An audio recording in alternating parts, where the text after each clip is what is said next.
거리의 태양이 뜨거워지고 주크박스에서 음악이 흘러나오는 미국의 그 미친 느낌, 그것이 바로 로버트 프랭크가 포착한 것입니다. 이 말은 길 위에서라는 소설로 잘 알려진 1950~60년대 비트 세대를 주도했던 잭 케루악이라는 작가가 로버트 프랭크를 대표하는 사진집인 디 어메리컨스, 미국인의 서문에 쓴 글입니다.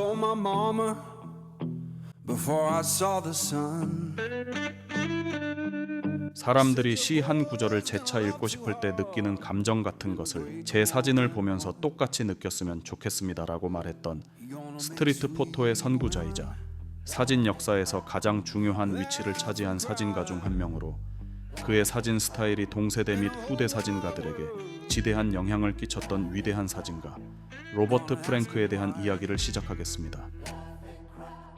1958년과 89년 유럽과 미국에서 발간된 프랭크의 대표적 사진집인 미국인 디 어메리컨스는 현대 다큐멘터리 포토와 스트리트 포토 문법을 완전히 바꾸어 놓은 사진 역사상 가장 결정적인 터닝 포인트가 되는 작품들로 구성되었다는 평가를 받고 있습니다.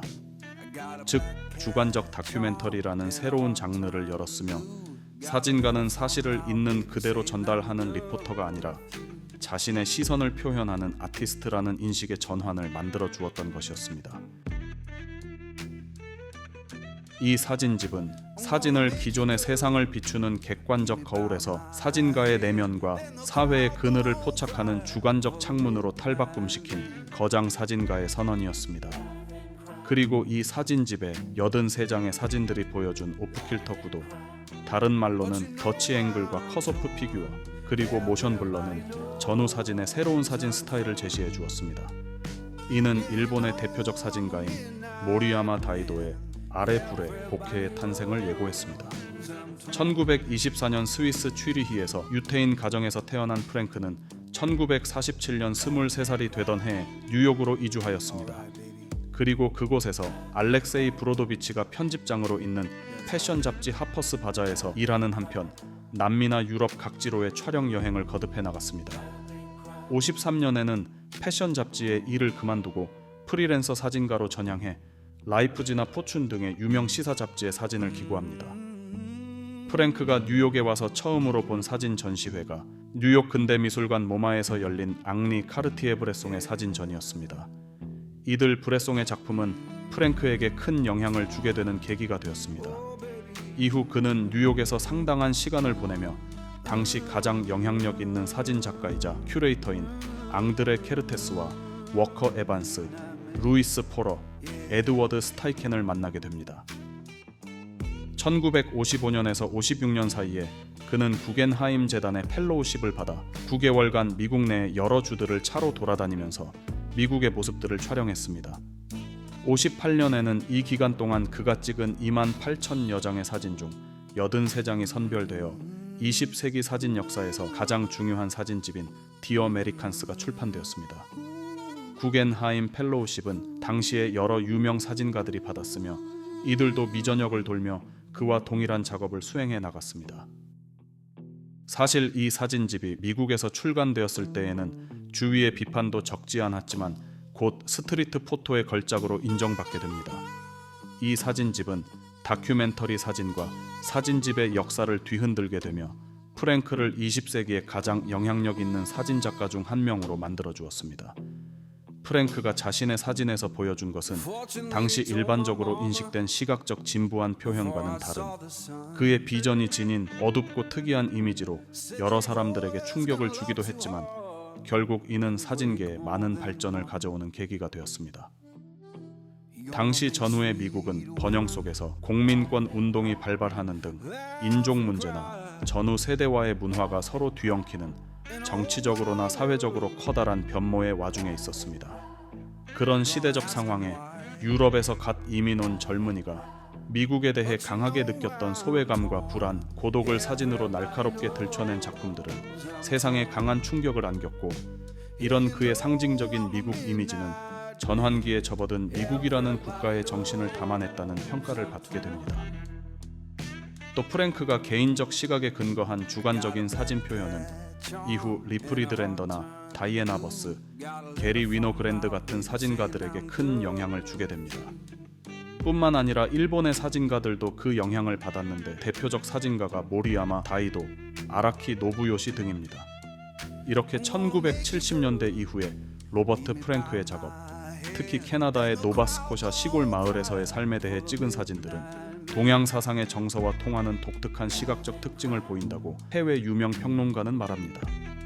즉 그는 미리 연출되거나 기획되어 깔끔하게 정돈된 구도 대신에 거친 입자, 흐릿한 초점, 화면의 여백을 그대로 남겨두는 스냅샷 기법을 사용했는데 이는 완성된 미보다 미완성과 불완전함 속의 진실을 찾는다고 하는 일본의 와비사비적 정서와 일맥상통한다는 평가입니다.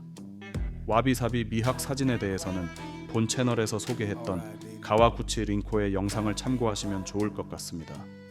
이렇듯 그의 사진 작업은 오늘날의 사진의 전체 장르를 정의하는데 많은 참고가 되고 있습니다. 시각적으로 생생하고 호화스러운 예술 작품이 대중적 인기를 끌던 시대에 프랭크는 스냅 사진의 깃든 본질을 추구해 나갔습니다. 그것은 스냅샷 에스테틱, 즉 스냅샷 스타일 또는 스냅샷 미학이라고 불리며 기존의 가치관을 뒤집는 새로운 아트 표현으로서 확립되어 갔습니다. 그리고 동시대를 살고 있는 현존 팝아트의 거장이자 사진작가인 에드 루샤와 뮤지션 루 리드 같은 시대의 총아들에게도 영향을 주었습니다. 그의 사진은 당시 밝은 노출에 고전적으로 구성된 포토 저널리즘 사진 공식에 정면으로 도전했습니다. 그런 프랭크의 사진들은 왜곡되고 흐릿하며 거친 입자 등의 전반적으로 취미생활 초보자가 찍은 것 같은 허술한 사진이라고 비판을 받기도 했지만 오히려 이런 특징은 소위 일본어로 아레 부레보케라는 스타일이 되었습니다. 앞에서 언급한 것과 같이 프랭크는 앙리 카르티에 브레송 등 다른 유럽 모더니즘 전통의 사진가들의 작품에서 영감을 받아 사진을 그의 주변 세상을 포착하는 방법으로 사용하는 데 관심을 갖게 됩니다. 특히 급격한 변화의 시기에 미국의 정신을 포착하는 데 관심을 갖게 되고 그만의 독특한 사진 스타일을 개발해 나가기 시작합니다. 그 이미지들은 미국인의 정신과 삶의 방식을 포착했으며 아메리칸 드림에 대한 강력한 비판을 보여주었는데 당시 다른 미디어에서 흔히 볼 수 있었던 미국의 모습과는 전혀 다른 미국의 모습을 보여주었던 것이었습니다.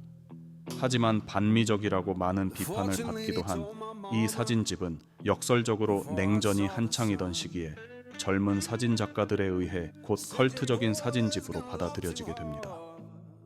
항상 밖을 바라보며 안을 들여다보려고 노력합니다라고 말했던 것처럼 프랭크는 그동안 묘사되었던 아메리칸 드림의 이상적인 비전 대신 빈곤, 인종적 긴장, 사회적 불평등 등 평범한 미국인들의 리얼한 삶의 현실을 보여주었습니다.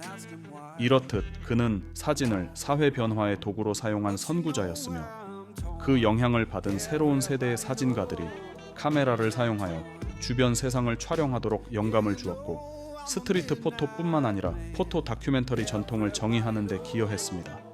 그는 또한 세르게이 브로도비치의 권유로 소형 카메라인 라이카를 사용한 최초의 사진가 중 한 명입니다.